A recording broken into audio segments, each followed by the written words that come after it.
রাজনৈতিক সৌজন্য ব্যারাকপুরে সিপিএম নেতা তথা ব্যারাকপুরের প্রাক্তন সাংসদ তড়িৎ বরণ তোপদারের সঙ্গে সৌজন্য সাক্ষাৎ করলেন নোয়াপাড়া ও জগদ্দল বিধানসভা কেন্দ্রের বিজেপি প্রার্থী অর্জুন সিং এবং রাজেশ কুমার। সাক্ষাৎ ঘিরে রাজনৈতিক মহলে শুরু জল্পনা। সাক্ষাৎ প্রসঙ্গে বিজেপি প্রার্থী অর্জুন সিং বলেন, আমি সকলের সামনেই বলি তড়িৎ বরণ তোপদার আমার রাজনৈতিক অভিভাবক, সময় পেলেই তার সঙ্গে দেখা করতে আসি।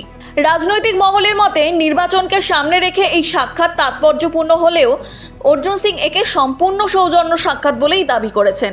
আমি পাবলিকলি ওনাকে গার্জিয়ান মানে, আমি পাবলিকলি ওনার থেকে অনেক কিছু শিখেছি এটাও মানে, ওনার থেকে অনেক কিছু শিখে এগিয়েছি এটাও মানে। আজকে আমি দাঁড়িয়েছি, আমাকে তো আশীর্বাদ নিতে আসতেই হবে। আমার তো বাবা মারা গেছেন অনেকদিন, তো উনি আছেন এই এলাকায়, দুজনকে সবাই জানে, এটা ওনাকে একটা আমার বাবা, আর ওনার উত্তরাধিকারী হিসাবে আমাকে লোক চিনে, তা আমি আসছি।